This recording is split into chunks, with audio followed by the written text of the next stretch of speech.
Hello everyone, চলে আসলাম একটা শাক রান্নার ভিডিও নিয়ে। প্রথমে আমি শাক কেটে বেছে ধুয়ে নিয়েছি এবং আমি প্রথমে কড়াইতে তেল দিয়ে তারপরে পেঁয়াজ আর এই চিংড়ি মাছগুলো একসাথে ভেজে নিচ্ছি। একটু ভাজা ভাজা হলে চিংড়ি মাছগুলো তারপরে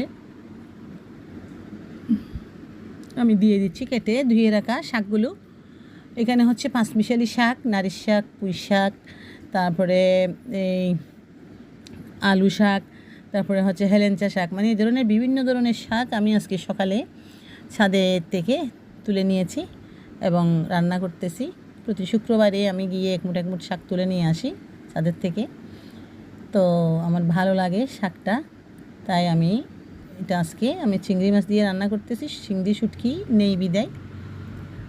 তারপরে এখন সব শাকগুলো এখন তেলের সাথে পেঁয়াজের সাথে সুন্দর করে উল্টে পাল্টে আমি একটু ভেজে নিচ্ছি। একটু মানে নেড়ে ছেড়ে একটু তেলগুলো সব শাকের সাথে একটু যাতে লাগে যায় সেইভাবে করতেছি। এখন আমি মরিচ, হলুদ, ধনিয়ার গুঁড়া দিয়ে দিলাম।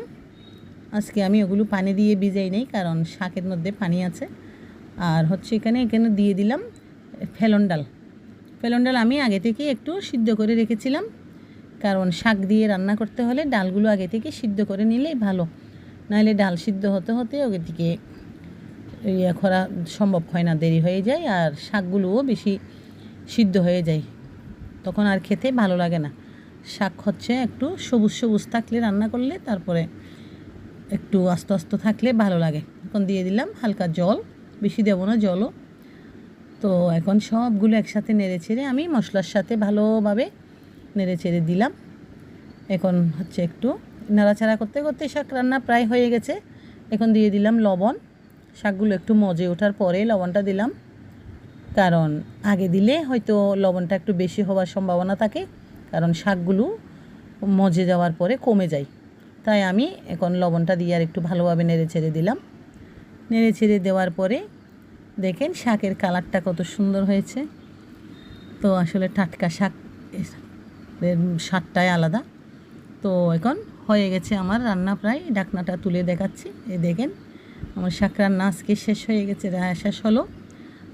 দেখলে ভালো লাগলে একটু লাইক কমেন্ট করবেন। বাম হাতে ভিডিওটা করতেছি, ডান হাতে রান্না করতেছি। ধন্যবাদ সবাইকে। পরবর্তী আবার কোনো নতুন রেসিপিতে দেখা হবে। নমস্কার।